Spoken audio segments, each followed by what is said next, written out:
All right, I'm back. Okay, let me continue with the chapter here.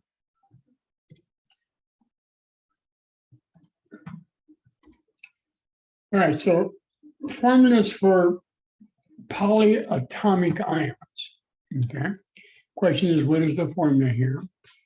And they're giving you magnesium, and then they give you a polyatomic ion. So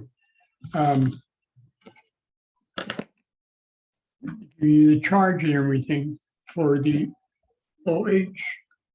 Okay, so we have to figure out first the metal, which is magnesium, which you have a +2. The OH, which is the hydroxide, it's a negative. So that means we're going to need two hydroxides for every one magnesium. Needing two hydroxides, that means we're going to need a parentheses with a subscript 2.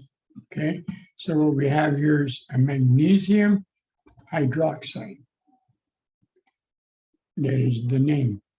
Question is, well, how do I know it's hydroxide? Well, direct you to the periodic table. Where'd it go? Periodic table. If you look down at the polyatomic ions, we got the OH sitting there in the bottom left. Its name is hydroxide. And so it's the polyatomic ion is called hydroxide. So the name, and I give you the name too, because you never know. You could be given a name, asked to write the formula, or vice versa. So this is called magnesium hydroxide. Okay. The PO4 is, you might again recognize it, but the fact it's got a charge to direct you to the polyatomic ion table. You'll find it right here, PO4 -3. Its name is phosphate. Okay, in case you need to know what the name is. And potassium has a +1, the potassium ion. So we need to have 3 potassiums for every 1 phosphate. Notice we don't need a parentheses around the phosphate. If you just need 1, then you just leave it there with no parentheses, okay? So the name here would be potassium phosphate. Silver, and then we got SO4, that's called sulfate. Silver always has a +1. So we're going to need 2 silvers for every 1 sulfate. And this name will be silver sulfate. Okay, silver sulfate. We have calcium with the +2. The NO3 directed the polyatomic ion table. Not to be confused, there's more than one of the NO species. We're going to have some more examples of this, but this is the NO3. Okay, and so its name is nitrate. Not to be confused with the NO2, just -1 oxygen, is called nitrite. Notice a little trend here. We have the sulfate, ATE, that has 4 oxygens, and then the one with the 1 less oxygen, we call the sulfite. Okay. Sulfite. All right. Excuse me 1 second.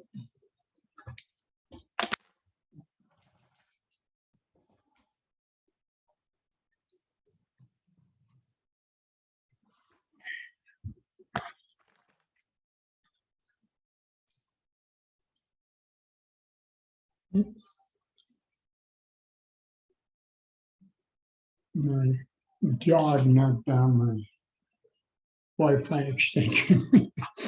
Anyway, all right, so sulfate versus sulfite.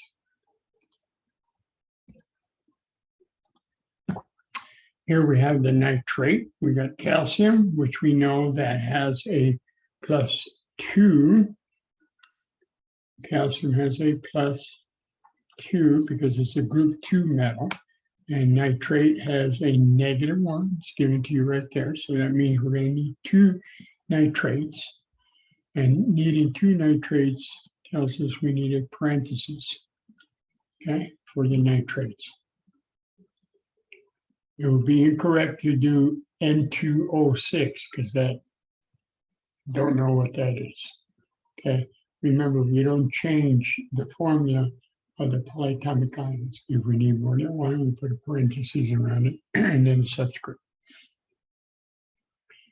Copper 2, Roman numeral 2, tells us we're dealing with the +2 copper.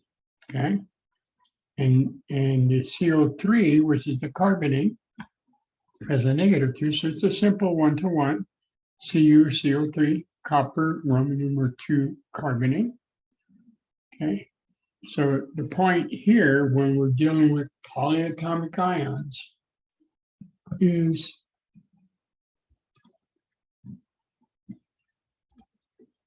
to use parentheses. And let me go back to the name because sometimes you're given the name and you want to write the formula so that let me clear this up a little bit. So we have magnesium hydroxide. Why is that one in parentheses again? Because you need two OHs. Remember, every OH is a -1. See, it's given to you right there. And what is the oxidation state of the magnesium ion? What is the oxidation state of magnesium ion? What group is it in? You can tell me. +2 for magnesium? You got it. So see, you can see that magnesium has a +2, and each hydroxide is a -1. So I need two hydroxides to cancel the +2 of the magnesium, and hence you got a parentheses. Down here, calcium has a +2. And the nitrates each have a -1. So I need 2 nitrates. Okay, that makes sense? Yes. Okay, what if it was aluminum and nitrate? What would be the formula? Aluminum and nitrate. Well, we got to break it down. You always got to write down the ion of somebody, because you don't need 2 of the nitrates because they're given it, the polyatomic ion charge is given to you. So you got to figure out what the aluminum is. Aluminum is in group 3. It's a metal. So it would be a +3 charge. Okay. The nitrates each are -1. Okay. So I need 3 nitrates to cancel out the +3 of the aluminum. So the formula for aluminum nitrate would be Al parentheses NO3 subscript 3. Okay, we put a parentheses to show us that we have 3 nitrates. Okay. All Makes right. sense. All right. If you only need just one polyatomic ion, you don't need a nitrate. Just like excuse me, I just got nitrate in the brain. If you only need one polyatomic ion, you don't need parentheses. For example, the sulfate and the phosphate and the carbonate, you only need one. So no parentheses are needed. Okay, I understand now. Thank you. Okay, all right, you got it. Okay, so remember to use parentheses if you need more than one. Okay, now we can write ionic compound formulas, and from there we need to learn their names. Okay, so again, the name depends on whether the metal either has a fixed or a variable charge. Okay, and since we know the fixed charge atoms, you know your 16 of them, we know that we don't need to use Roman numerals for those 16, okay? And that means that all the other metals require you to use the Roman numerals. And you may not know what they are, but you can calculate it because you're going to always know what the anion charge is. And you also know that when you put them together in the formula, they must equal 0. So you can solve and figure out what the charge is for the metal. Okay. As far as naming, I talked at length about this, the metal part. But first of all, the metal is always written first. Okay. So you'll see the metal, whatever it may be. And then the non-metal, its name changes. It changes from whatever it was to the ide. So in this case, NaCl, which is sodium and chloride before they become ionic, its name becomes, chlorine becomes chloride. Okay. So the name here is sodium chloride, good old-fashioned table salt. Okay, let's take let's look at this one. We got potassium and we got bromine. They've become ionic compounds now.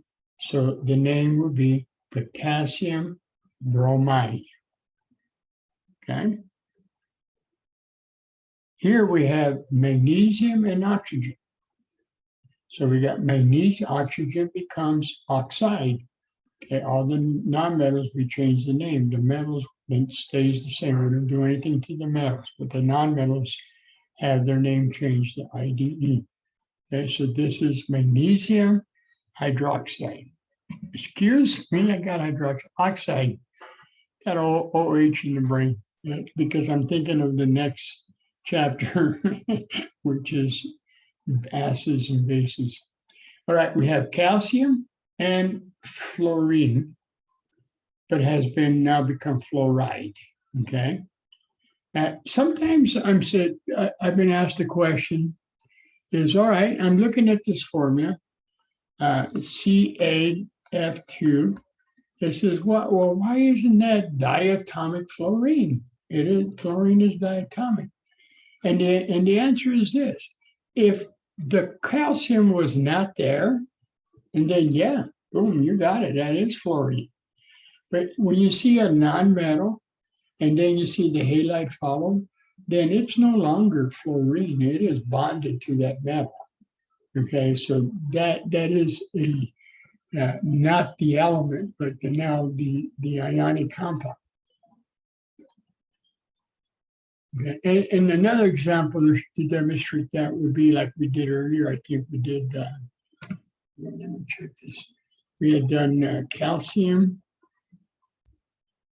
oxide, okay? You might think, oh, wait a minute, O2, why isn't that oxygen? Well, no, because in front of it is calcium. If it would have been just O2 by itself, yes, it is oxygen all by itself, but you got the metal first and you're followed by the non-metal. And you might be tempted to think we're diatomic here because of the two there, but it's not the case. Okay. So we got calcium fluoride. The biggest error I've seen over the years, as far as naming these compounds, for example, these we got here, is the last part, the non-metal part. People forgetting to change the ide to from the INE and write down a bromine. Potassium bromine is incorrect, okay? Because bromine tells you we're dealing with the element. And the ide, the bromide, tells you we're dealing with the ion.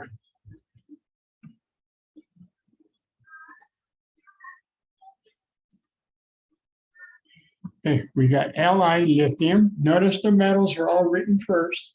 Potassium, magnesium, calcium, we got lithium, followed by the non-metal. So we got lithium and then S, which was sulfur, but now it's become sulfide. Okay, sulfide. So we got lithium sulfide. Notice it's not dilithium.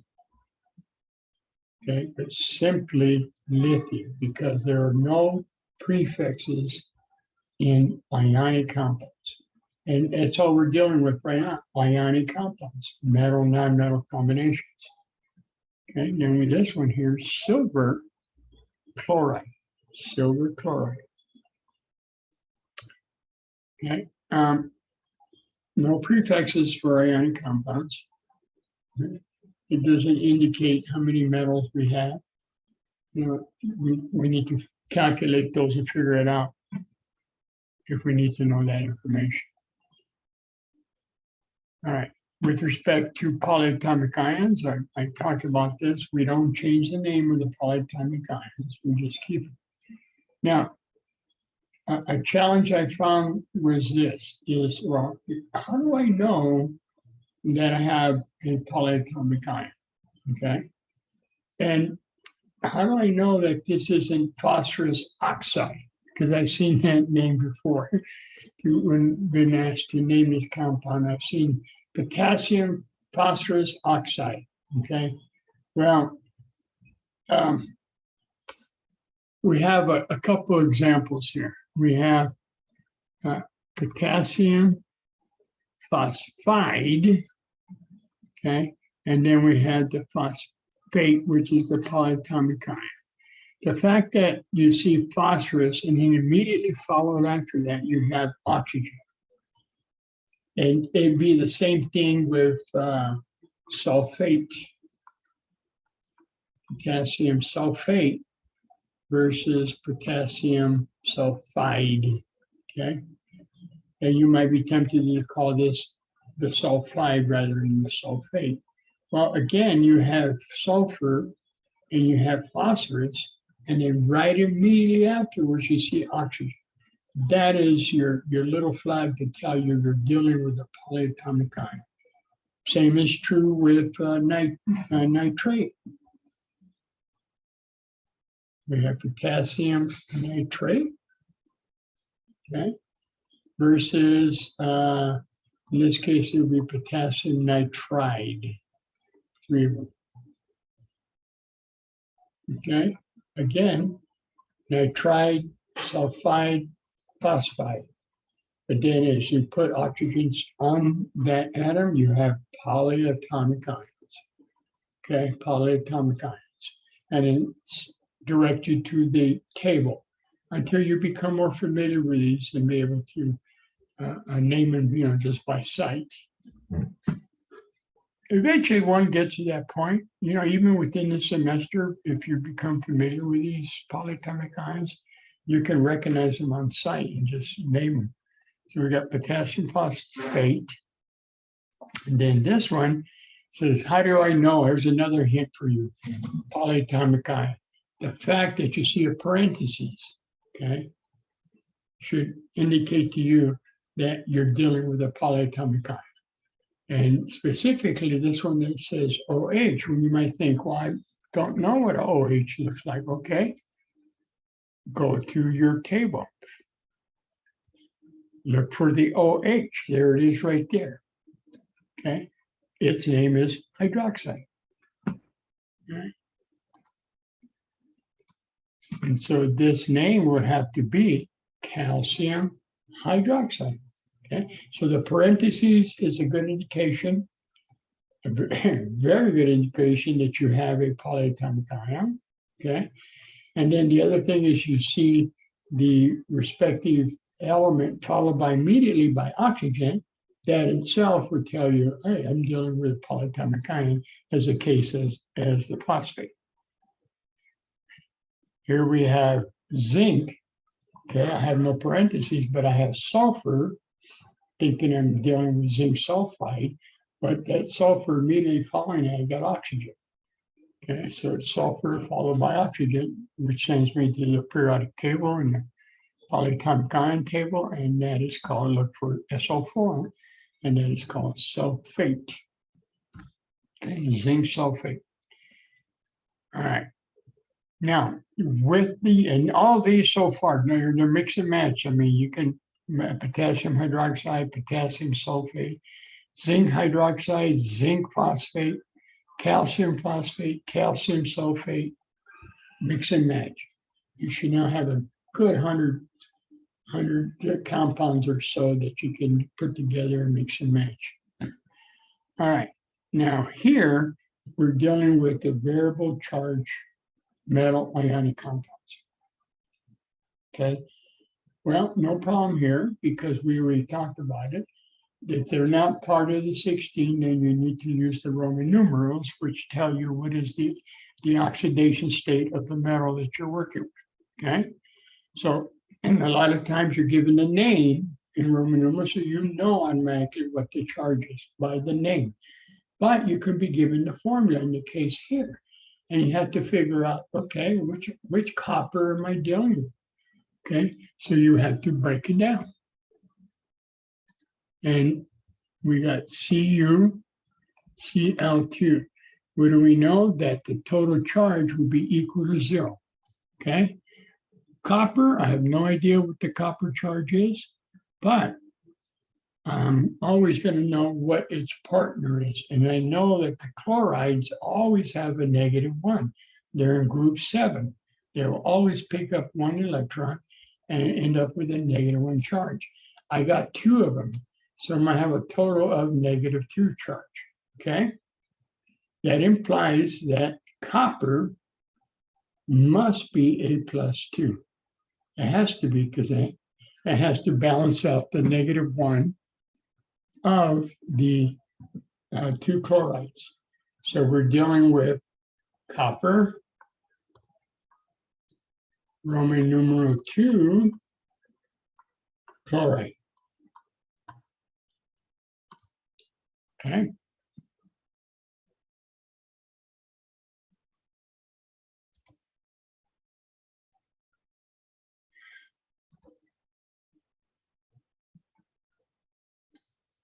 Copper, Roman numeral 2, chloride. How about this one? What do you guys think the oxidation state of Pb is? First of all, what's Pb? What's its name?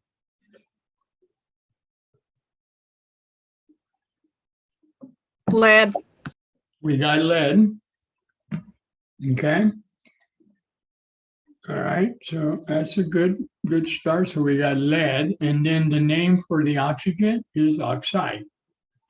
Okay, lead is not part of the 16, so that means that we need a parentheses here to get its oxidation state. Okay, given this formula, what is the oxidation state of lead?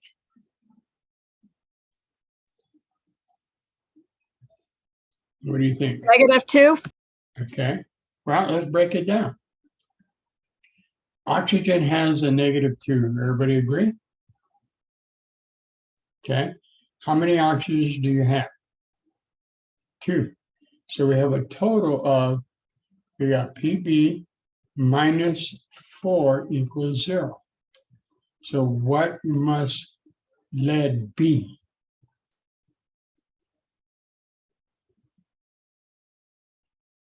Four. You got it. It has to be a +4. Okay, because each oxygen is a -2, which everybody agrees, but there's 2 of them total. So that means there's a total of -4 in this molecule. Okay, so it's Pb -4 equals 0. Implies that lead has to be a -4. So we're dealing with IV, Roman numeral 4. Okay, for the name.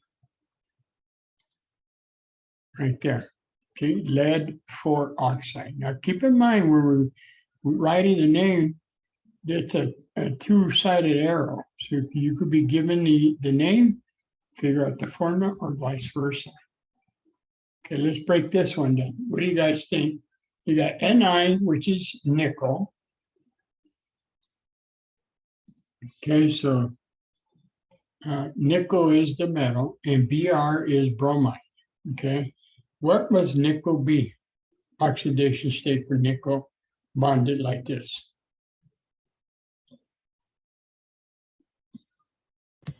+3. You got a positive? Are you positive?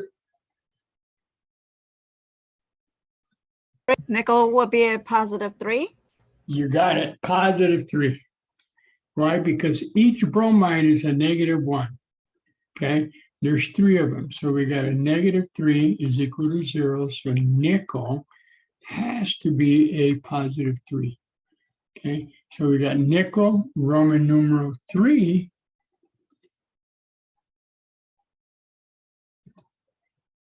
Roman numeral 3, bromide.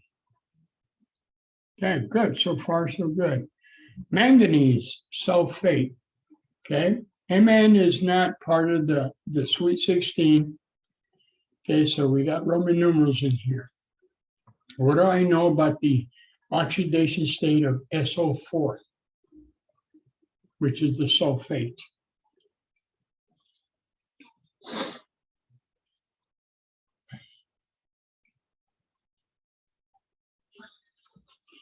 What do you think, guys?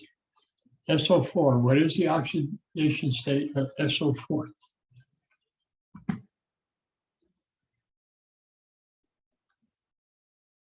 Okay, well, you might think, well, where do I get that information? Well, Negative. Negative what? -2. You got it. Okay, because I said, well, if you didn't know what it is, then the fact that you see sulfur followed by oxygen should send you to this table right here. Here's sulfur followed by 4 oxygens, and it's called sulfate, and it's got a -2. Okay.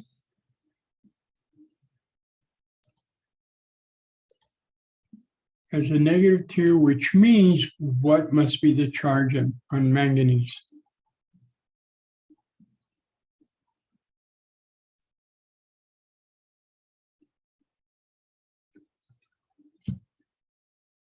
If SO4 is a -2, what must Mn be? Its oxidation state. +4, perhaps? No. Okay, let's break it down. The SO4 has a -2, as someone said, I don't know who said. That means that Mn has to be a what? Based on what I just wrote. If SO4 is a -2, what must Mn be for it to equal 0? +2. You got it. It has to be a +2. Okay. The only way it could be a +4 if there was 2 SO4s there, but there's only 1 SO4 because each SO4 is a -2. Okay. And so the name would be manganese Roman numeral 2 sulfate. All right, we got copper NO3. Again, we have NO3, which is a polyatomic ion. You look that up at the periodic table, on the periodic table, in the polyatomic ion table, I should say, you'll see the NO3 is called nitrate. Plus, it only has a -1 charge. That means that this copper must be a +1 charge. So we use the Roman numeral 1 in parentheses, nitrate. Okay, so note what we've done here with the 4 of them, with these 4 examples. 1, okay, first recognize that they're not part of the 16. The fact that they're not, the metals are not part of the 16, I should say, not the compound, but the metals used in each one, tells you I need Roman numerals. And you're always going to know what the charge is for the anion. So in this case, you knew what the oxide is, what the bromide is, its charge, what the sulfate is, and the nitrate is. Knowing that information, then you can calculate what the metal's oxidation state would be, okay? Because you got to have enough of each so they equal 0. Because all of these are neutral compounds, so they equal 0. All right, we got cobalt and we got, notice this nitrogen. Nitrogen's all by itself. Okay, so what nitrogen are we working with here? Is this the nitrite or the nitrate or the nitrite? for number 5. Which one are we working with here?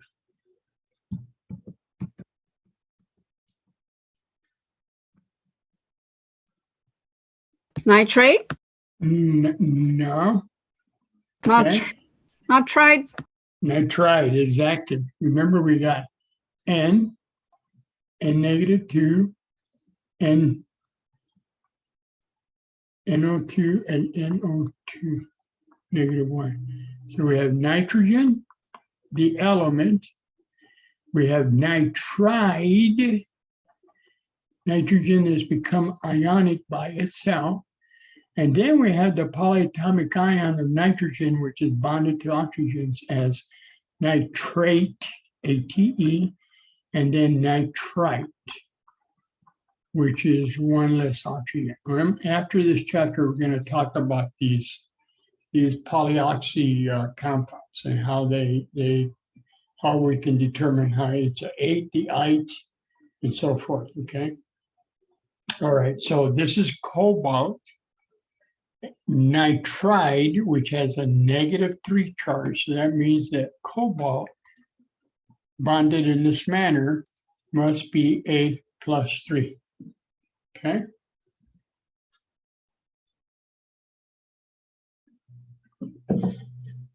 And again, as we've been doing before, you do mix and match.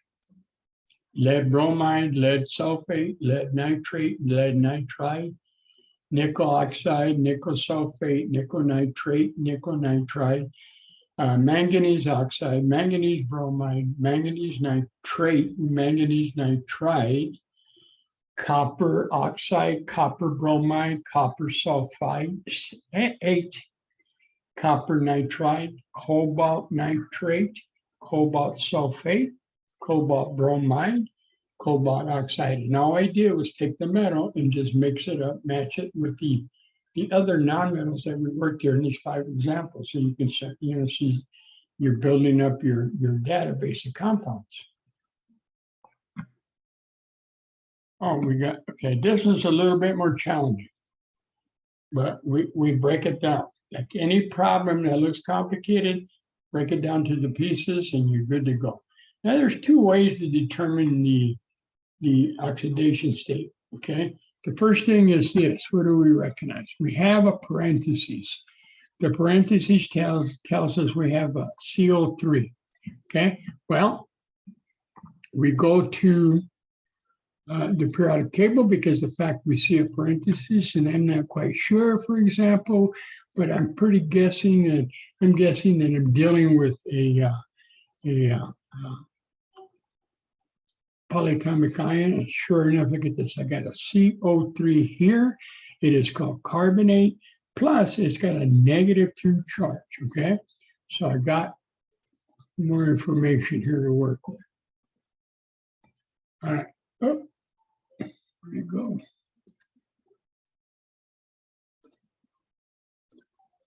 Okay, so I got the CO3 here, -2, and I know that's called the carbonate. I'm going to need that information for the name. Okay, then I got Fe, and so it's iron. Okay, so the parent name is, and iron, I know that it's not part of 16, so it's going to require Roman numeral. And so that means that particular name, we have iron, something Roman numeral, carbonate. Okay, carbonate. That's the base name, iron carbonate. Not the correct name because I need to calculate and figure out what is the oxidation state of iron when it is bonded here in this example. There's 2 carbonates, 2 irons and 3 carbonates, okay? All right, I just found out that each carbonate has a +2 charge. We all agree with that? Yeah, we looked that up, right, and from the table. So that means that I have 2 irons, okay? I got a negative, I got 3 carbonates are on here. 3 carbonates, each one with a -2. That means I got a -6 overall. So I set up my little algebraic equation here and I could solve for iron. So each carbonate represents a -2. There's 3 of them. So I have a total of -6. Okay. I have 2 irons. I got 2F. So my formula is 2F minus 6 equals 0. Rearrange that. Okay. I get Fe is equal to 6 divided by 2, which is +3. Okay, so every iron here is in a +3 oxidation state. +3. And so my formula becomes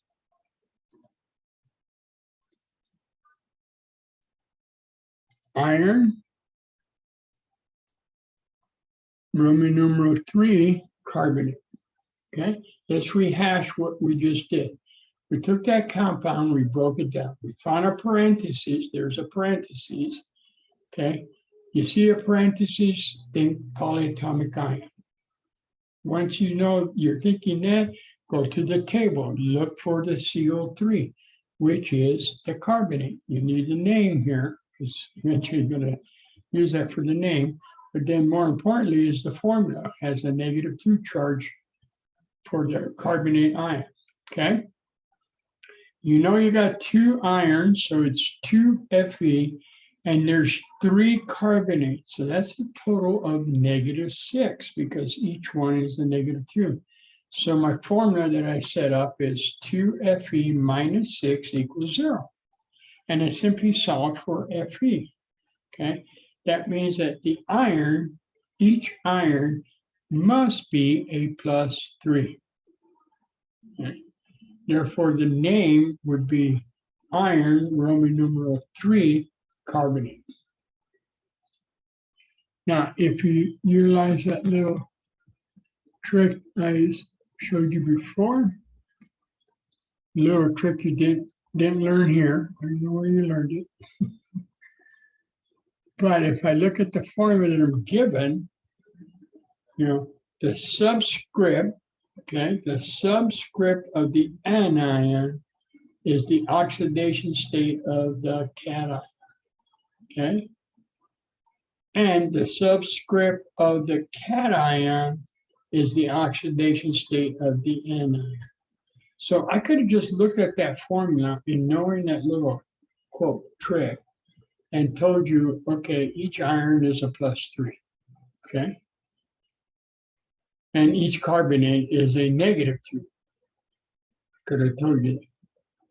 Okay, but again, I went through the scenario of working it through, because if you don't see that, what I just explained, then don't worry about it. Work it through like I just went through the system, the process, okay? Until you're more comfortable with any other method you utilize to get to the oxidation state of one or the other. All right, so let me clear my mess here. Its name is iron 3 carbonate, which again, iron and all the other anions can be mixed and matched: iron oxide, bromide, sulfate, nitrate, nitride. Okay, so you really by now should have a good database. And that's just the metals we're using. You can use a lot of the other metals that's in the product table. Right, given the formula and the name. I gotta have this broken down. Well, the first one, SR, and then we got OH negative. OH is hydroxide, and SR is strontium, okay, which is part of the 16, so no Roman numerals are necessary. All right, so its name is strontium hydroxide. Number 2 is just the name AuCl3. Au is gold, plus is not part of the 16, which has a variable oxidation state. And then we need to calculate it. Each chloride always has a +1. So you got a negative, excuse me, each chloride always has a -1. You got 3 of them. That means that the gold must be a +2 because you got a total of -3 for all the chlorides. So you use Roman numeral 3. So it's gold, Roman numeral 3, chloride. Zinc and oxide, zinc is always a +2, the oxide is always a -2. So it's simply together 1 to 1, okay? And its name is zinc oxide. Barium always has, always has a +2.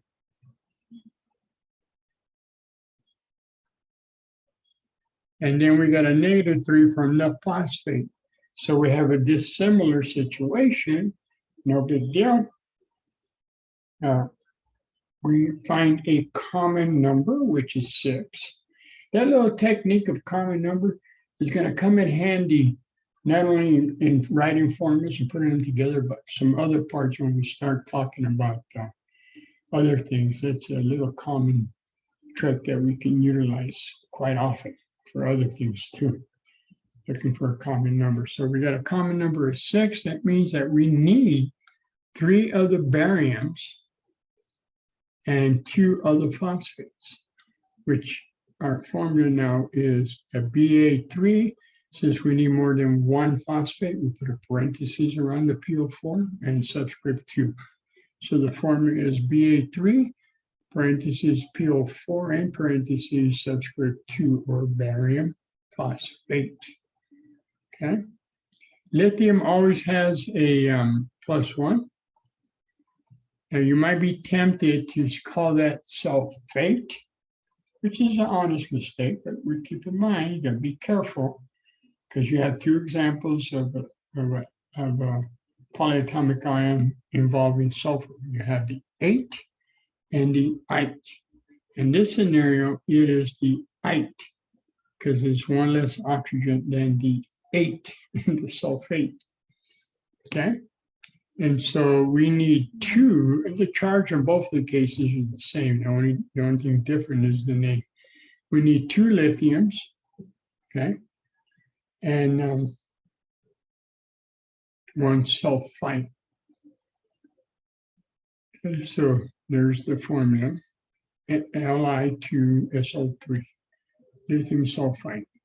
All right, we have aluminum, which always has a +3, okay, and sulfite always has a -2, okay. In this case, it's just like we've done before, where number 4, where we had to have a common number, where this is no different. It just the only difference is where the 2 or where the 3 goes. We need 2 aluminums and 3 sulfites. Okay, and so our formula becomes Al2S3, otherwise known as aluminum sulfide. Okay. And then finally, they just want the name of this compound. What do we know here? The nitrates, it's a parentheses, so we're talking about nitrates. Each one is a -1. Okay, but we got 2 of them, so we got a total of Cu -2 equals 0. And if you solve for copper, that tells you that you're dealing with copper 2 +2. Okay, so its name would be copper Roman numeral 2 nitrate.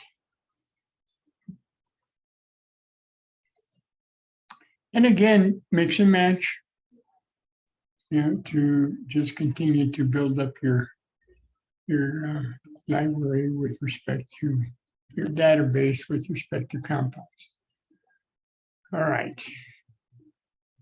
Here you're being asked to write, you're given the formula, given the name, write the formula, okay? But when that happens, in this case, what you do, you write the ions first, okay? Write the ions first before you put them together. And the reason you do that is you got to make sure that you put them together. You got to put them together in the right ratio, Okay, so we got sodium interacting with nitrite. Okay, so sodium is a +1, and then nitrite is a NO2 -1. Okay. All right. No, it is the NO2. Well, I would go to the polyatomic ion table to verify it, because I got to work with either nitrate or nitrite. And if I'm just starting, I'm not sure. So I do know that it's an ITE, and it's a polyatomic ion. Polyatomic ion. If it was an IDE, IDE, then I know it's just sulfur and nitrogen by itself. Okay, and that's not the case. And so here I can just simply put them together as a 1-to-1. So I got Na, NO2. Okay. Nickel oxide. Well, nickel oxide, we got your talents there. This is a nickel +3. We know that the oxides all have a -1, 2, excuse me. All right, so we have a scenario here, the similar charges. So we find a common number like we did before. So I need 2 nickels and 3 oxides. Okay, so its formula would be Ni2O3, nickel 3 oxide. Magnesium iodide. Well, break it down. Magnesium is a +2, and iodide is a -1. Okay. So again, you might wonder, well, where am I getting these numbers? -1 +1. Remember, you got to remember is what group they're coming from. Okay, magnesium is in group 2. It's a metal. It's going to lose 2 valence electrons. Iodine is a non-metal, which is in group 7. It's going to pick up 1 electron because it's striving for that magical 8. Both of them are. Both of them in ionic form because of losing 2 electrons and because of gaining 1 electron.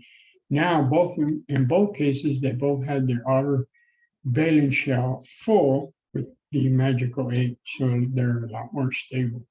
Okay, so in this scenario, magnesium +2 requires 2 iodide ions. Okay, so its formula would be Mg I2. Okay, here's an interesting one: cyanide, very poisonous material. If you look that up in the polyatomic ion table, you'll find it to have a Cn -1. Also, we did the Lewis dot structure in this species earlier, cyanide, poisonous anion. Aluminum has a +3 always.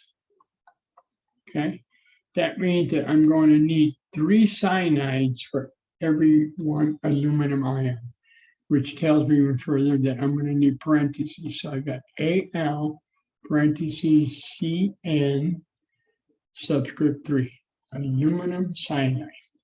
All right, let's clear my mess and bring a clearer mess. Okay, there's the formulas. And again, mix and match sodium oxide, sodium iodide, sodium cyanide, nickel nitrate, nickel iodide, nickel cyanide, etc., etc. Okay. All right. Now, with respect to covalent and molecular compounds, we're gonna be finishing in a bit. Okay. Of course, as we talked, we're dealing only with nonmetals. Okay. And they don't have ions; they have partial charges. And so that's why we talk about using oxidation numbers rather than charges, because molecular compounds do not have charges. They have partial charges, partial positive, partial negative. And so to make it so it is consistent through both types of compounds, we use oxidation number. Now, with respect to the name oxide, whether I'm dealing with molecular compounds or ionic compounds, that name is still oxide. So we got sodium oxide versus carbon dioxide or carbon monoxide. Okay, it's still oxide. So the anions, the nonmetals by themselves, when they get bonded either from an ionic to form a negative charge or have a molecular bond, the name is changed from oxygen to oxide, for example, fluorine to fluoride, etc. This is true for metal, not true for ionic compound and molecular compound. Right. Prefixes are utilized. Okay. So we have the prefix mono for 1, di for 2, tri for 3, tetra for 4, penta for 5, hexa for 6, hepta for 7, octa for 8. Also, you see nona, N-O-N-A for 9, and deca, D-E-C-A for 10. You might see that. Okay. Now, the format is as follows. You have the prefix in green plus whatever the nonmetal name, okay? Followed by the prefix if necessary, and then the second nonmetal name as IDE, okay? So you have carbon and oxygen, meaning carbon dioxide or carbon monoxide. Notice I didn't use the prefix when the first atom is by itself.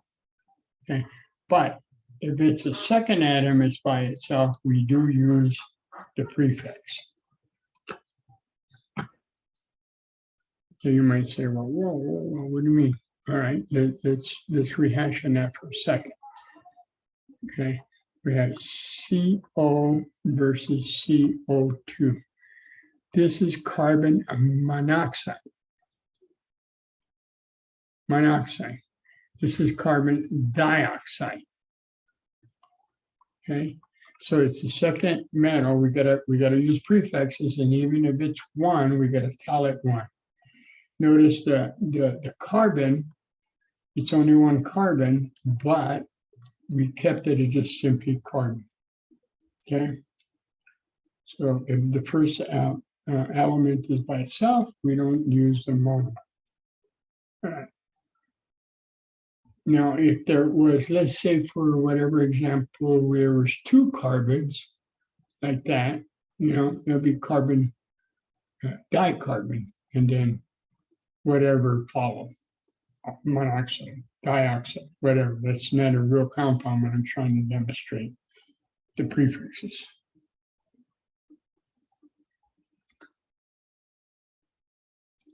Okay. Yeah, if it's the first nonmetal by itself, we don't use mono, just whatever its name. So here we have carbon dioxide, okay? And then, of course, the other example I used was carbon monoxide. In both cases, the first atom's by itself, we don't use the mono, we just use whatever name it is.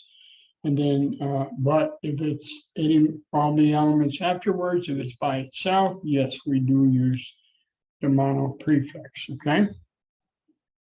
All right, here we have this one right here. Now, this is my suggestion to attack this problem. 1, notice, for example, is that we got phosphorus first, okay? Therefore, phosphorus remains phosphorus. If phosphorus was to the right of something else, then it becomes phosphide, okay? But no, phosphorus is the central. Normally, the first element shown in the formula is the central atom, and then everything else that follows is bonded around it. So this is phosphorus. The parent name is phosphorus. And then we have oxygen, which now, yes, we got to convert that to oxide. Okay? And that's the parent name. And then we go back and we do the prefixes. There were 2 phosphorus, so that becomes di-phosphorus. And then there are 5 oxides, so it's called pentoxide. Okay? Phosphorus, pentoxide.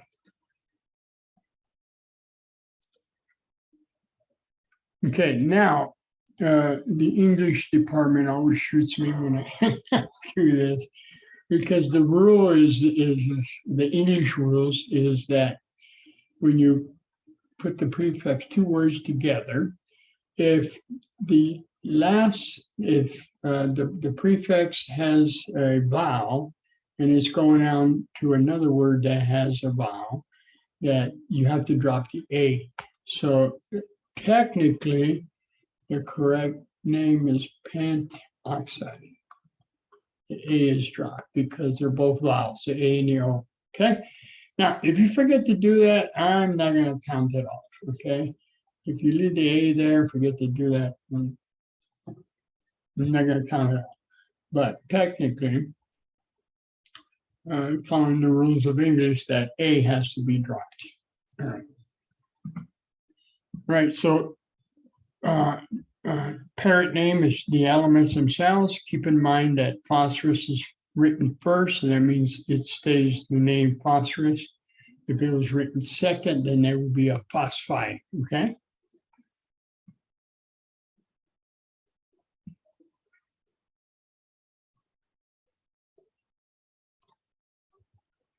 All right, next one.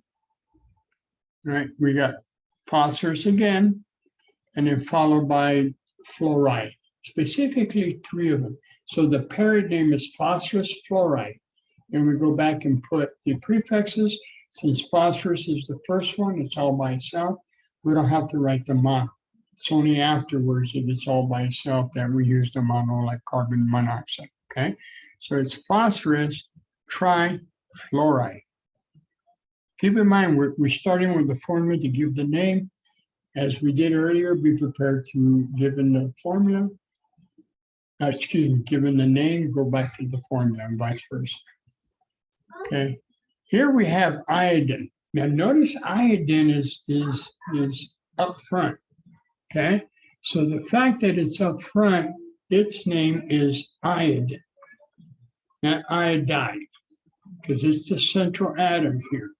And then we have fluoride like we did before.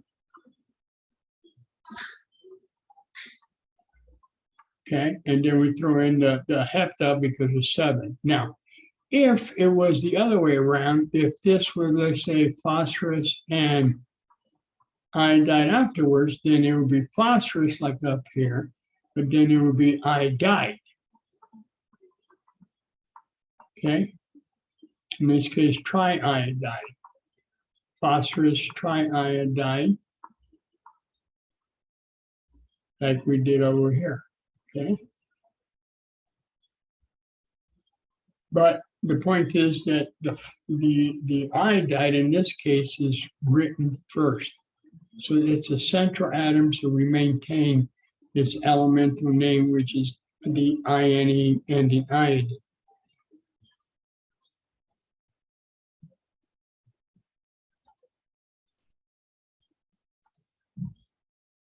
Okay, so iodine heptafluoride.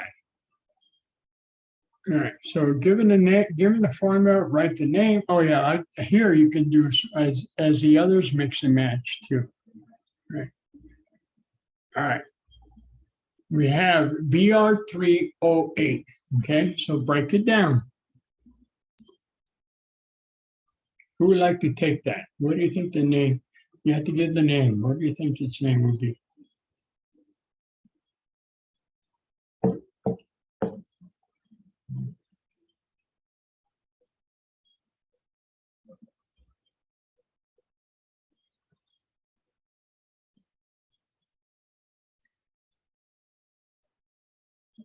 Any takers? Okay, well, break it down. How about just give the base name? Okay, what element is written first? Br. What is that? Would that be bromine or bromide? Tribromine? Not bromide, no IDE. Is written first, like we just talked earlier. Tribromine? No, it's a tri, but bromine, you got it. Okay. And so without the tri yet, they just do the base name. So it would be bromine. Okay, and it's bromine because it's written first. And then what would be the oxygen? The oxygen would be called what? Oxide. You got it, oxide. Okay, so that is the base name right there, bromine oxide.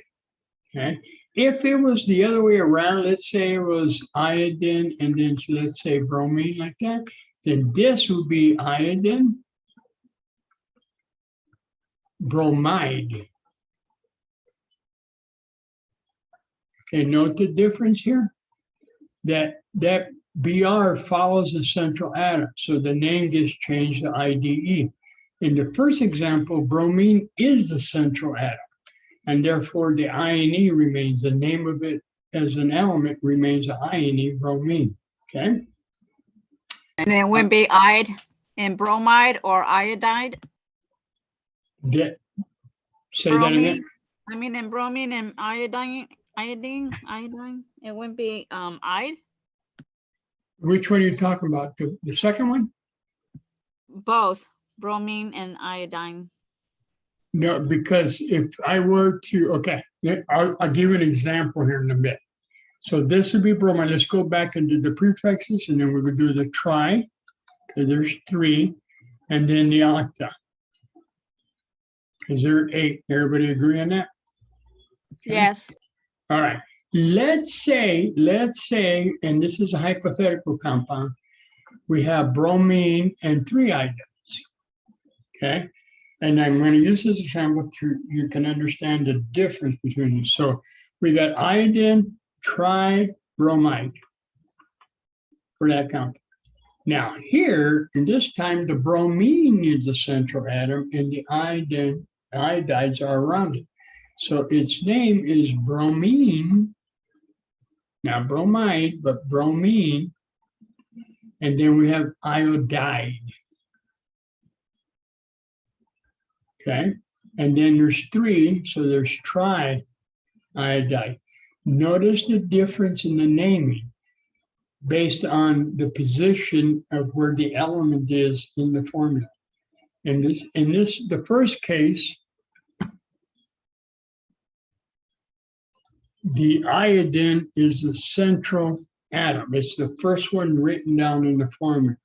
Okay, so it remains name-wise as iodine, INE. Okay, same is true for bromine. Bromine is the central atom in the second example, so its name remains bromine. Okay, here the Br follows the central atom, so now we have to change the name, the ending for bromine to bromide.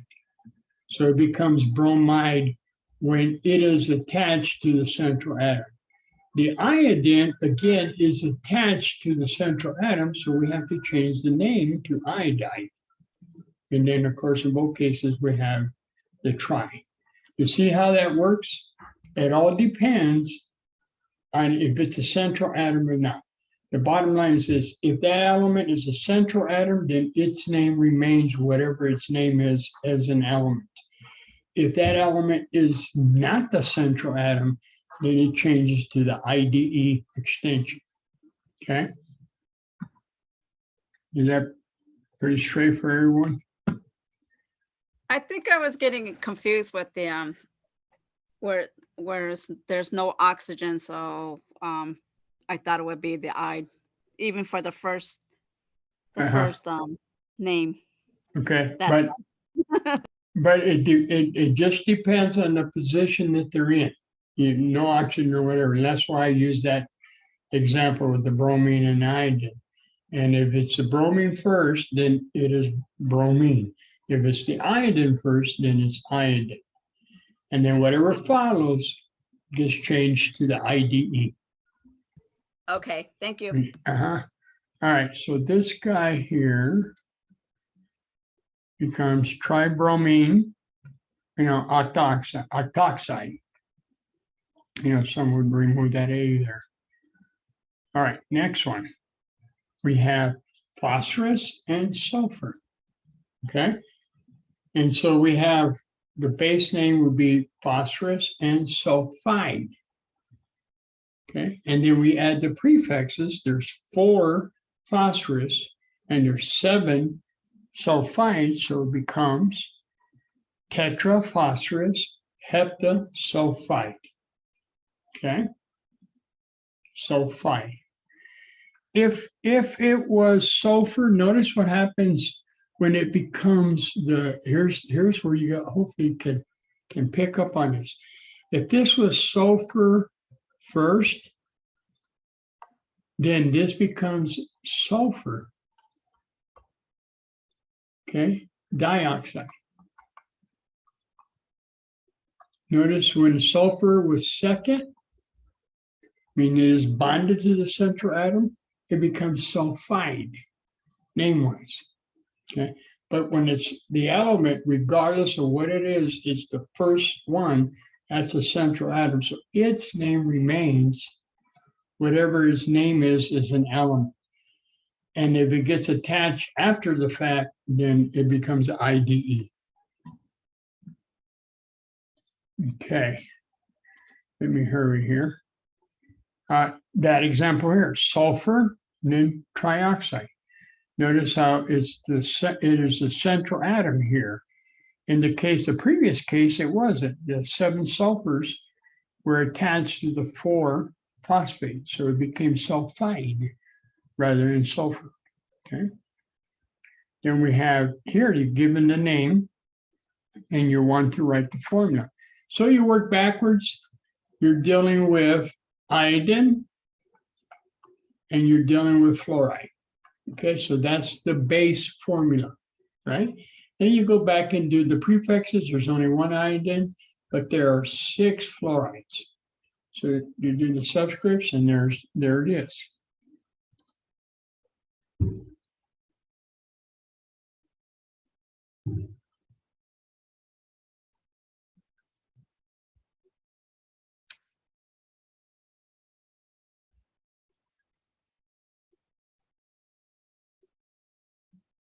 Excuse me 1 minute.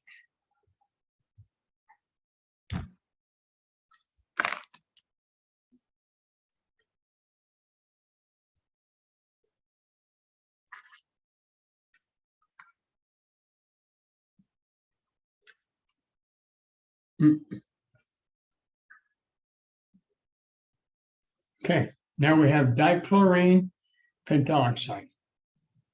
Okay, so again, my suggestion is that you do the base formula first. We got chlorine and we got oxide. So we have Cl and O. Okay, you can go back and do the prefixes. So there's 2 chlorines and there are 5 oxides. So there you go, the formula. Notice chlorine is written first. That's the central atom. It is chlorine and not chloride. Okay, if it was reversed, like iodine bonded to chloride like this, then that would be chloride because it's bonded to the central atom.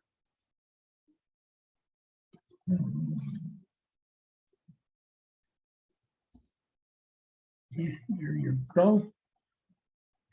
All right, and then phosphorus and iodine, parent name phosphorus, iodide. Go back and do the prefixes. We got diphosphorus and then tetraiodide. Okay, so there you go, diphosphorus, tetraiodide. Again, that A probably needs to be dropped, but that's fine with me if you don't drop it. All right, reminders, and I believe we should be done with this. Prefixes are only with covalent compounds, okay? No prefixes on ionic compounds. And so to distinguish, you gotta be able to figure out ionic compounds are a combination of metal, nonmetals, okay? Covalent compounds are nonmetals only, okay? And if you forget who's a metal, nonmetal, then I direct you to that periodic table that shows you, by using the stair steps, you can very quickly determine who's a metal, who's a non-metal. Roman numerals are only for those metals that have a variable oxidation state. There's 16 of them that have a constant. You don't use Roman numerals. There's 16 have a constant oxidation state. You don't need Roman numerals for that. It would be incorrect to put Roman numerals for the 16, but you do need Roman numerals for all the other ones. Okay. Polyatomic ions, you don't change their name. They are what they are, and those are given to you on the table. So the nitrates are nitrates, nitrites, etc. Okay. And then here, I'm gonna call it quits here because I'm a little bit over your time. So the first one is barium chloride. Number 2 is nitrogen dioxide, just like carbon dioxide. Okay. Number 3 is iron 2. What I did is you can very quickly look at the phosphate subscript. Remember, that is the oxidation state of the metal. So it would be an iron 2 phosphate. Okay. And then diiodine tetraoxide, I2O4. And then we got silver sulfate. Okay. And a nickel 3 sulfide.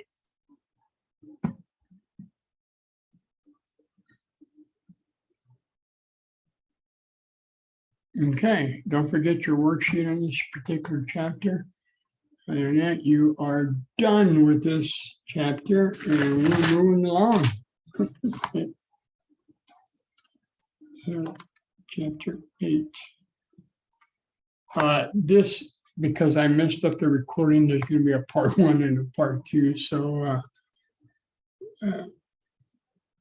some of you do look at them. I do see that. But other than that, I'm done. Let me